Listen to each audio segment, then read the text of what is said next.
Right then, lads and lasses, welcome back to the channel. I hope you're all doing well. Newcastle United 2, Burnley 0. Nevertheless, a game we'd expect to win, but still, it's a Premier League game. 3 points for Newcastle United, absolutely fantastic. It pushes us up to 8th in the league. Of course, that's a European spot. I do think we'll definitely finish higher up than that in the league, but what a performance from Newcastle. Wasn't the most standout, wasn't the worst by any means, but that is the most confident I've ever went into a game as a Newcastle United fan and expecting to win. Not expecting as in, we've got these players, we should be winning, but I just felt so confident. I don't know what it was, if it was the firepower we've got on the bench now, or not even questioning the lineup anymore, just the tactics we have, and off the ball, we are so pure as a team right now. But last night, that was just a tidy win from Newcastle United. We are so composed on the ball, and yet again off the ball we are absolutely fantastic. The work rate from so many players individually, Gordon, Tonali, their work rate is unmatched. The intensity they bring to the team is absolutely superb. What I really like is I find it fantastic that we can just dismantle teams like that. Burnley was scared to play in their own half. They were passing it here, there and everywhere. They didn't know what to do, but I love how we can start maybe players who want the first name on the team sheet, which respectively, this obviously goes without saying, Elliot Anderson. Of course, he is a fantastic player and I would love to see him succeed as at Newcastle United, but the competition for that midfield and especially centre mid spot right now is so heavy hearted. I mean, Bruno, Joe Linton, Tonali, Anderson himself, Willock, Longstaff, Lewis Miley breaking into the scene. There's so much competition. But Miguel Almiron, maybe not one of the first names on the team sheet. Of course, he still is a great player. He's been slated by Newcastle United fans. He works hard for the team. He's another one who's a complete grafter. He's not the most out-and-out prolific player, is he? I mean, of course, that was an absolute screamer he scored yesterday, as he loves these fantastic goals. But he's not the first name on the team sheet. Of course, we've got Harvey Barnes, who can play on the right. Gordon, who predominantly plays on the right. Harvey Barnes can play on the left. Alexander Isak can play on the left. Callum Wilson up top. It's all competition, and it's hard to get these names into the start 11 like Miguel Almiron. And Jamal Lascelles, hats off to him. I mean, he stepped in when Botman's out, and unfortunately Botman is out for a month. That is one of the biggest losses we could ever have. He's probably our most important player. He sets that back line up perfectly. We can play out the back with Botman. At 23 years old, he's definitely one of the best centre-backs in the league. That goes without saying. He's absolutely superb.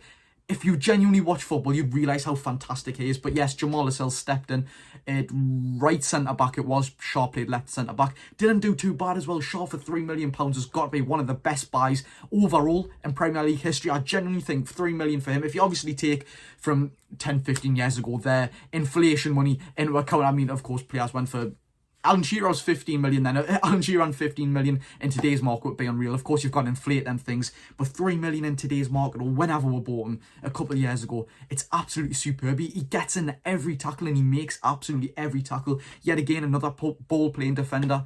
He's superb. He genuinely is. But yet again, every player who just improves under Eddie Howe, Jamal Lascelles and Paul Dunn at the back starting two against Manchester City, that didn't look out of place against the best team in the world. Yes, they made changes, but that doesn't matter. There's still a team coached by Pep Guardiola. They play under his system, the best system in the world, you could say. And Paul Dunn and Jamal Lascelles didn't put a foot wrong. And Jamal Lascelles didn't put a foot wrong against Burnley. Yet again, hats off to him. He's such an underrated player for this team. He's not going to be starting week in, week out. But what he's done for the club, he's served well. And he's coming at a very young age with Carl Darlow on a joint transfer fee. I do believe it was from Nottingham Forest.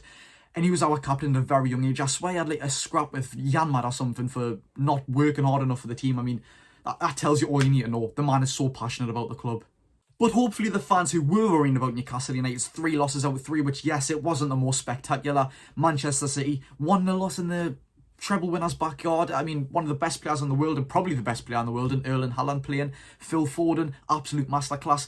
1-0 is not the worst whatsoever. We didn't even play well at all. Liverpool, I genuinely think that was a shocking slip up, like a really, really bad slip up. They had 2 chances, the clinical Liverpool that they are, winning late again, coming from 1 goal behind and winning the game. They probably deserved the win. I mean, we got that goal, Virgil van Dijk got sent off. We just took a foot off the gas and just basically let them give the game. It was a bit arrogant from Newcastle actually, but Brighton, definitely one of the worst performances I've seen from Newcastle. Of course, Joe Linton was rushed back from injury. Bruno didn't play well whatsoever. Nobody played well. The good times are back though. Unbeaten in 5 5 clean sheets in a row, a draw at the San Siro, an 8-0 win away from home, knocked Manchester City out of the cup. It's been a fantastic month for September. It genuinely has been a fantastic month. And even with the lineup, I never ever stress personally in the midfield areas. We could have Bruno and Joelinton, who are probably our 2 most important in the midfield areas, as much as I love Tonali. Honestly, I know he's been here a short space of time, but I love Tonali so much. He's probably my favourite. I mean, yes, he is my favourite player, 100%.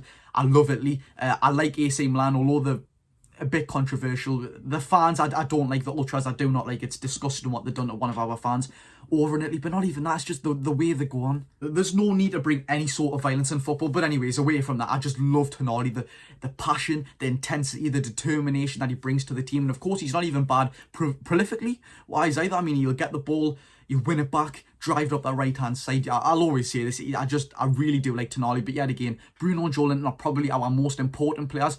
Joelinton sets the tone. Bruno's fantastic defensively.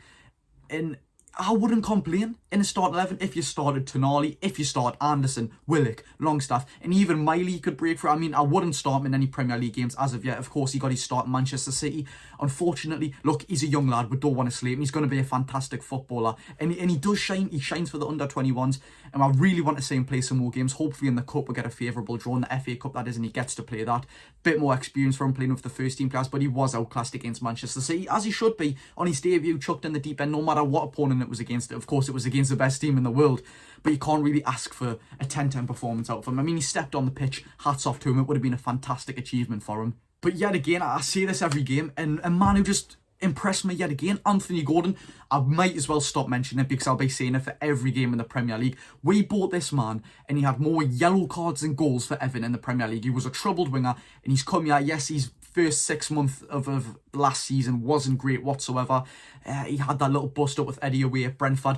But he's come to this season in that USA tour. Myself and most of you have seen that he's just looked absolutely electric. And that's what he's been so far. He's turned into a prolific winger. Goals and assists into his game. He doesn't look troubled whatsoever. Yes, he's actually suspended now. I don't know if that's for carrying on for Champions League or Premier. Of course, it's carrying on for Premier League. I don't know if that includes Champions League, but he is suspended as he's picked up 5 yellow cards already. Wow. But he's not the pushing and shoving and getting people's faces as we've seen at St James's Park with Everton last season. He's just a fantastic man now as well. Not even a player. He's a fantastic man, becoming a role model. But he just looks absolutely full of confidence right now. He'll receive the ball in tight areas, just go on fantastic runs. He's so determined to win the ball back and actually make something out of it. For us, for our team, he puts on all of his social media. And you can tell when players put on, they're just like, oh, thanks for the great support. You're like, we know you appreciate it, but they've got to put that on, really. Anthony Gordon puts on stuff, I think he put on Instagram last night. It doesn't go unnoticed. Like, he genuinely loves the club so much, where he's loved in a massive, fantastic big club in a massive stadium with global, worldwide fans. And he's loved by, when rightly so as well. I don't know how you can't like this man. Now, with all the positivity out of the way, unfortunately, we've got to get on to the negatives.